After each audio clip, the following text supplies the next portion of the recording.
নমস্কাৰ, মই মন্টু বৰুৱাই আপোনালোকক ব্ৰাইট আছামলৈ স্বাগতম জনাইছোঁ। বহু জল্পনা কল্পনা আৰু প্ৰতীক্ষাৰ অন্তত ৰাষ্ট্ৰীয় নাগৰিকপঞ্জীৰ চূড়ান্ত খচৰা প্ৰকাশৰ প্ৰস্তুতি প্ৰায় সম্পূৰ্ণ হৈ উঠিছে। এই সময়তো এছামে ৰাষ্ট্ৰীয় নাগৰিকপঞ্জীক লৈ বিভিন্ন ধৰণৰ কটু মন্তব্য, কটু সমালোচনা অব্যাহত ৰাখিছে। তাৰ সমান্তৰালকৈ এছামে ৰাষ্ট্ৰীয় নাগৰিকপঞ্জীক লৈ বিভিন্ন ধৰণৰ অপপ্ৰচাৰ অব্যাহত ৰাখিছে।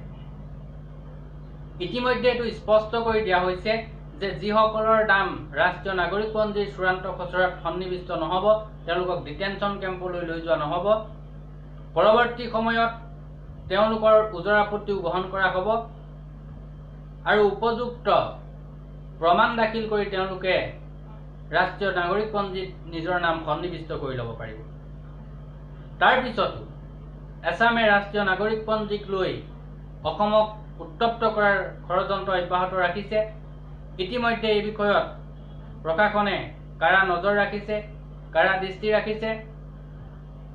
ৰাষ্ট্ৰীয় নাগৰিকপঞ্জী চূড়ান্ত খচৰা প্ৰকাশৰ সময়ত কোনো ধৰণৰ যাতে অপ্ৰীতিকৰ পৰিস্থিতিৰ সৃষ্টি নহয়, অসমক উত্তপ্ত কৰিব বিচৰা কোনো শক্তি যাতে সফল নহয়, তাৰ বাবে আজি প্ৰতিজন ব্যক্তি সজাগ আৰু সচেতন হৈ থকাটো অতিশয় প্ৰয়োজনীয়।